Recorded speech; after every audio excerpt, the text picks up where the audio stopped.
O Neto quer saber se o quer saber não, ele escreve o seguinte: acho que o Pedro Raul não será o principal reforço do Vasco, tendo em vista que ele vai ganhar 500 mil por mês.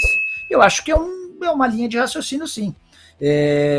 Embora a gente já saiba que R$ 1 milhão é algo que o Vasco não vai pagar, né? A 777, o executivo da 777, o Paulo Brax, anunciou, quando da apresentação nessa semana, que tentou contratar o Paulinho, mas entendeu que as cifras eram muito altas. O Atlético Mineiro vai pagar entre salários, direito de imagem e luvas R$ 1 milhão por mês. Então a gente já sabe que esse R$ 1 milhão é um valor acima do teto estabelecido pela 777. Com o Pedro Raul tá tudo certo, tá? Só não me pergunte por que o Vasco ainda não anunciou seus reforços, mas o Pedro Raul está contratado pelo Cruz Maltino. O Júnior pergunta: Nicola, o goleiro do Inter vai pro Vasco? Não, não vai. O Kehler não será contratado. O Paulo Brax chegou a oferecer 3 milhões de euros. Era o nome dos sonhos do diretor executivo de futebol do Vasco para o clube em 2023. O Brax trabalhou com o Kehler no Internacional. E ele tem convicção de que o Kehler é jogador para a seleção brasileira. O problema é que o Inter também tem a mesma convicção. O Inter está super empolgado. O Colorado está disposto a vender o Daniel, mas quer a todo custo segurar o Kehler. Entende que vai valer bem mais do que os 3 de euros. Deixa eu até já trazer mais informações sobre o Vasco para vocês. O Vasco está interessado em muito jogador, né?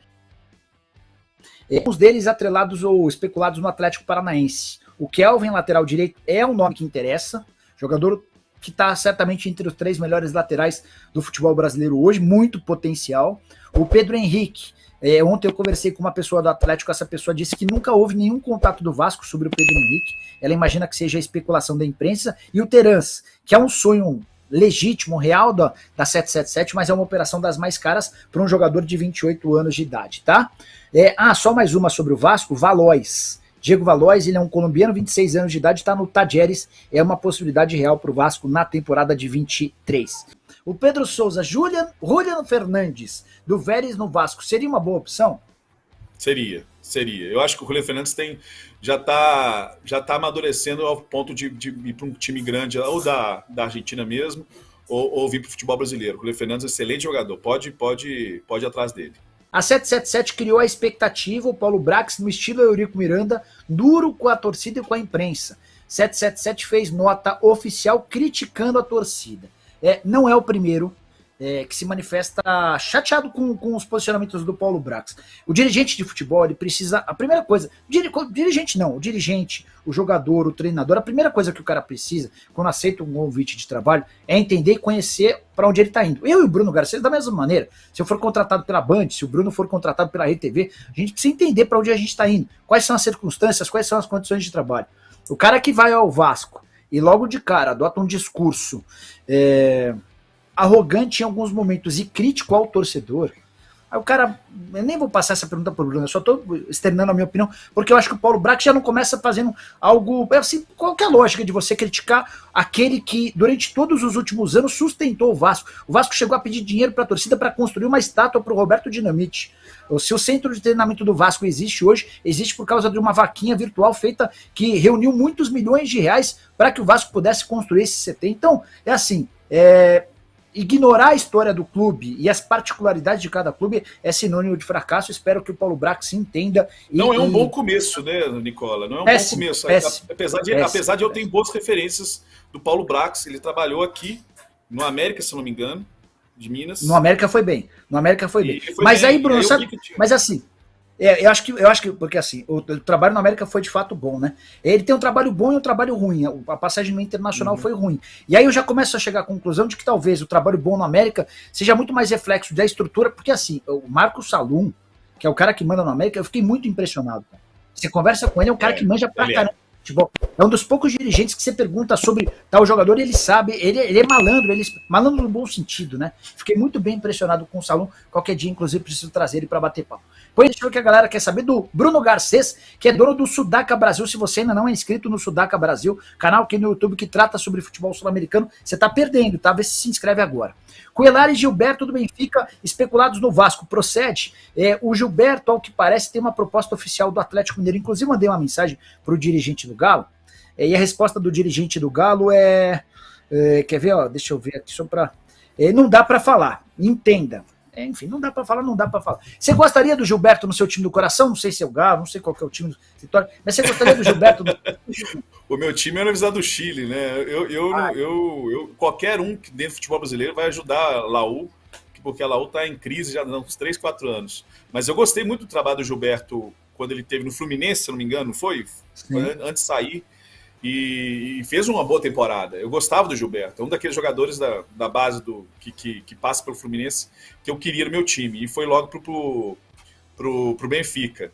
Lógico que eu queria. Ainda mais, Nicola, eu te falo numa boa. Se for no mercado sul-americano, tá difícil achar lateral direito lá também, viu? É uma posição. Não é só o problema nosso, mundial, no futebol mundial eu vejo uma crise nessa área.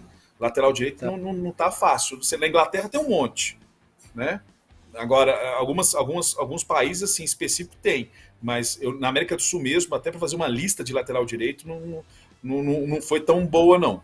O Rei, Rodrigo Rei, goleiro que teve bom tempo no futebol italiano, se não me engano, ou mexicano, e que foi para o Rinascis Grima agora, e é um goleiro completo também, tem saída de bola, trabalha bem com os pés, e se tornou, para mim, um dos melhores goleiros do futebol argentino nessa temporada. Eu chamo de o Altamirano do Patronato, o Rei e o Agustín Rossi. Os 3 os melhores goleiros ali que eu vi do futebol argentino esse ano. O Rei é uma excelente contratação pro Vasco, viu? O Vasco, se pegar o Rei, ele tá com 31 anos de idade, se não me engano, e hoje eu indiquei no meu canal também. Fez uma excelente temporada. A defesa do Rinascis, do Pipo Gorosito, foi uma das melhores. Muito se deve às defesas milagrosas que o Rei fez. Então, ele e o zagueiro agora, que me fugiu o nome. Mas também tem um zagueiro muito bom no Rinascis. O Vitinho Silva. A 777 não fez críticas à torcida. Existe um perfil falso da 777 no Insta, se passando pela empresa. O perfil 777 Partners, com 2 S no final. Não, Vitinho, beleza, o seu esclarecimento é importante, mas as críticas que eu tenho ouvido de torcedores do Vasco em relação ao Paulo Brax se dão em relação ao que ele disse na entrevista coletiva, tá?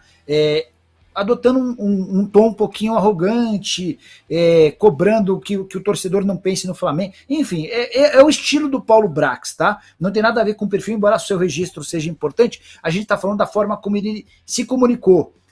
Talvez tenha se cedido, talvez tenha passado um pouquinho do tom, mas acho que isso ajuda a entender um pouquinho melhor o que está rolando. Beleza, Vitinho? Rodrigo Gonzalez. Então, Nicola, achei a nota oficial da 777 muito amadora, incendiando a torcida do Vasco. São Januário lotado como protesto da torcida e organizadas. Quais seriam a reação? Seriam as reações, né? Creio que não estavam preparados para o Vasco. É uma fase de adaptação para todos os lados. É como quando você se casa. Você sai da casa do seu pai ou sai da sua casa onde você morava sozinho e passa a dividir o banheiro, o quarto, a escova de dente, enfim, tudo. Vou citar um caso específico do Cruzeiro. O Ronaldo Fenômeno, que terminou o ano de 2022 em alta, afinal de contas devolveu o Cruzeiro à primeira divisão, o Ronaldo foi espinafrado, foi xingado de tudo quanto é nome por torcedores do Cruzeiro, porque assim que ele assumiu o Cruzeiro, uma das primeiras providências foi abrir mão do Fábio.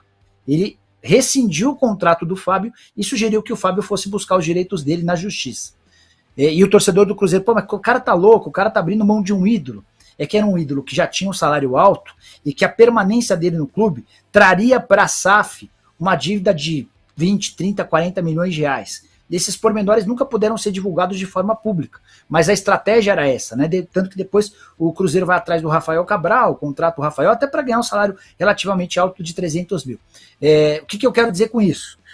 Tanto para o lado de lá, da SAF, quanto para o lado de cá, da imprensa, quanto do seu lado de torcedor, a gente vai estar sujeito a análises, a opiniões que vão mudar. 777 nesse primeiro momento pode estar passando a impressão de arrogância, especialmente por causa do Paulo Brax, mas basta que 2 grandes nomes cheguem que isso pode acabar sendo amenizado. Se esses nomes não chegarem, a crítica vai se acentuar. Aí vem o campeonato estadual, vai depender muito do resultado dentro de campo, tá? É sempre importante lembrar que a SAF, a chegada das SAFs ao Brasil, na minha opinião, elas melhoram o nosso futebol, porque a gente deixa de ter dirigente amador para ter dirigente profissional, mas não é segredo ou garantia de sucesso. Vai depender de quem está comprando cada clube, com as particularidades, com as características. Por exemplo, o Ronaldo Fenômeno é o dono de um clube que investe pouco, ele não vai gastar dinheiro com aquisição de jogadores caros, como fez, por exemplo, o Botafogo. Beleza?